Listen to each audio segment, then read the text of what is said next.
I take it this combination is different from the one that unlocks the main doors. It is, sir. How many people know these combinations? Only the 6 employees of the exchange and myself. And I might add, the tumblers are changed every 3 months. Admirable, if in this case futile. Is this the only way to reach the vaults? Up until 6 days ago, it was. What sort of lift is this? Drum and cable. Works from above. And how far do we descend? 150 feet. At what rate of speed? 200 feet per minute. We appear to have arrived. Yes, so we have.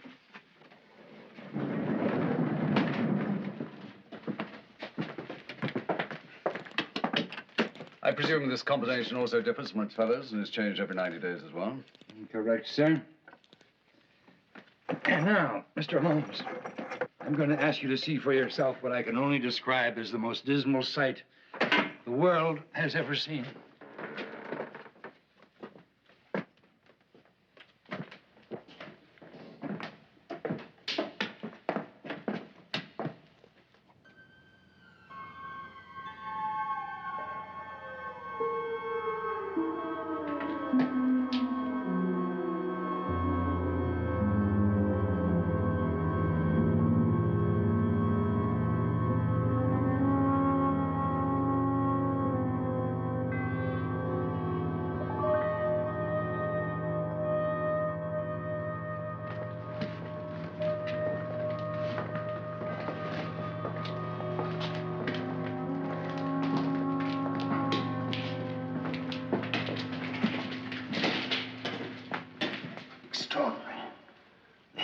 Through over 2 feet of rock and concrete.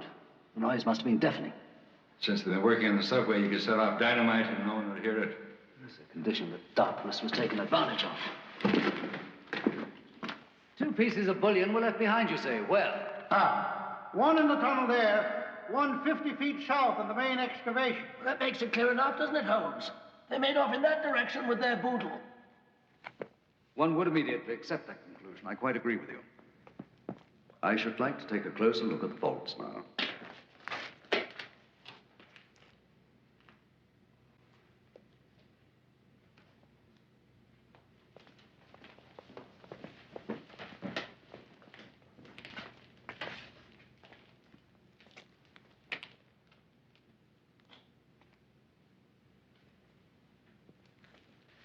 How many pieces of actual gold were stored here?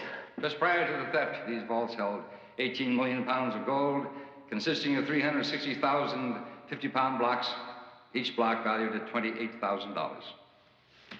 360,000 blocks of gold were removed from here and no one noticed it. If we weren't standing here looking at these vaults, I would say it was impossible. Yes, I should say so, too. I should like to return to the lift.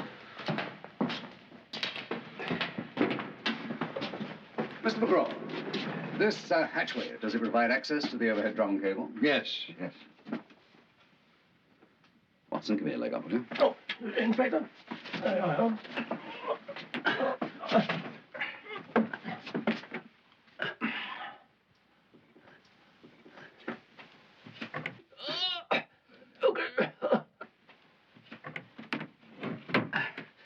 Thank you, Watson. Well, gentlemen, I think I've seen all I need to see. I have one final inquiry to make elsewhere, after which I believe I should be able to make all the pieces fit together and come up with a solution. And the gold?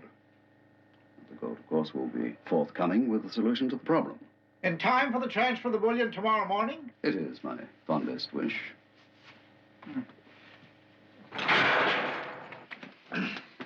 Where are you off to now? To pay a call on Thomas Balancing Company, the firm that designed the underground. I wish to ascertain the depth of the excavation at the point at which it passes under the Bowery National Bank. Cab! And I shall be most astonished, Watson, if we're not told the figure is precisely 150 feet. We wish to go to Thomas Balancing Company. You'll find it at 45th Street and 6th Avenue, I believe.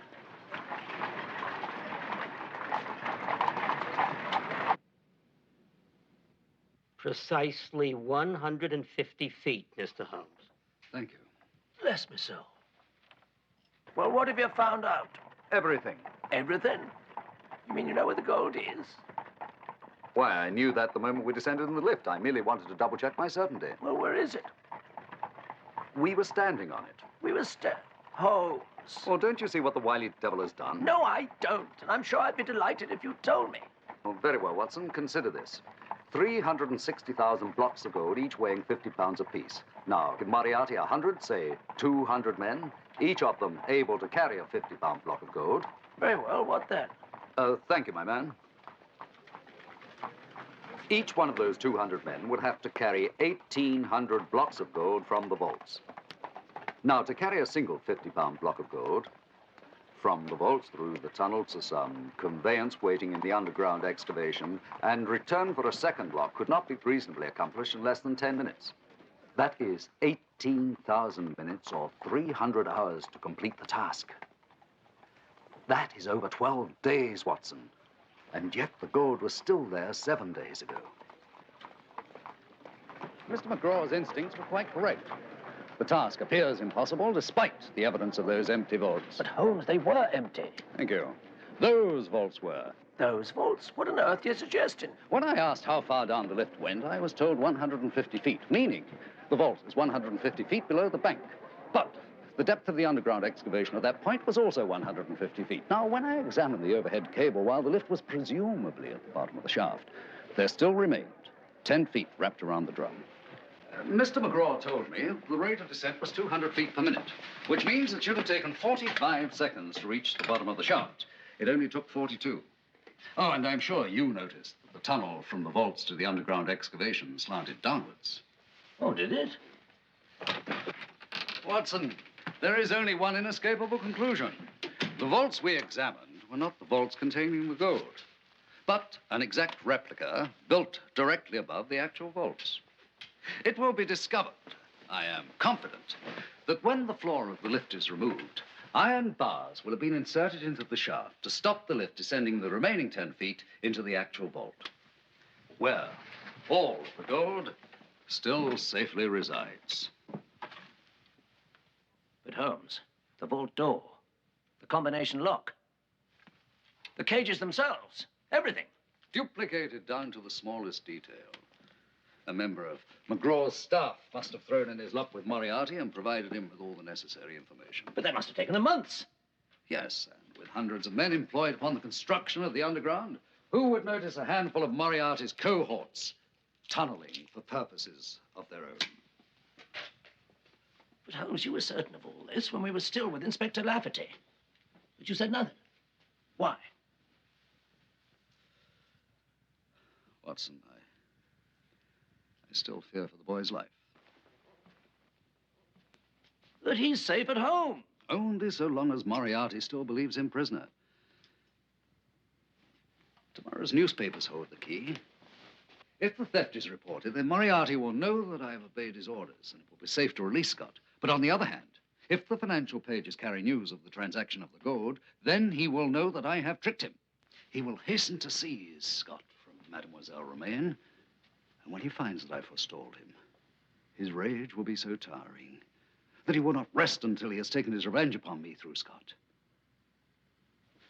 I must know where Moriarty is. Until he is in the custody of the police, I cannot safely reveal the location of the gold. No other course of action is permissible. But how on earth can you expect to manage that? It took you half a year to ferret out the man's lodgings in Limehouse. Watson, I'm not too proud to learn. Why not use his methods in ferreting me out? Holmes, where are you going? Back to that most admirable establishment, Eve's Costume Company. Oh, dressing up again, I take it. I wonder what he's going as this time. Huh?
Charles Lickers, I presume. Put your hands in the air. My name is Sherlock Holmes. I dare say you've heard of me. Blimey. Yes, I've often wondered why he hasn't chosen to do just that on many an occasion. Now, unless you wish to go the way of your brother Bill, you'll tell me who is in that building. The professor. And how many others? Speak sharply, man, or you'll swing for it. Holmes. Constable, here is my card. Take this man in charge and get word to Inspector Lafferty at once that the building behind me is to be surrounded and its occupants arrested.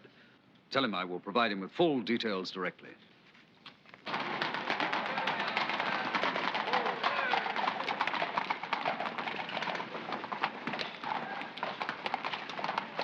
Thank you. Keep the change.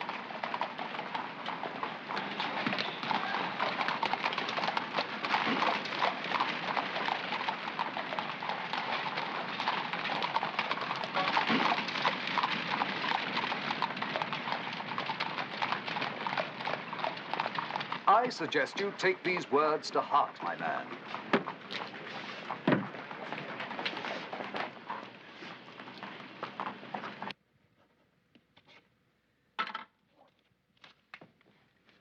you are, hello.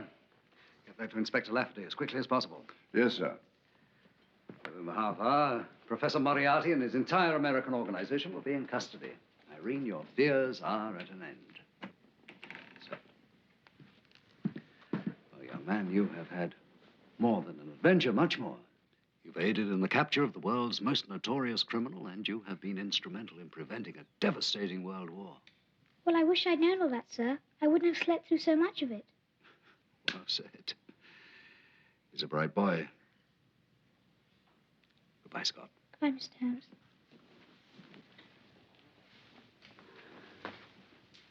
Must be off. Must you leave now? Anxious to hear of Inspector Lafferty's success. I must get this ridiculous outfit back to the costumier. I shall see you to the door.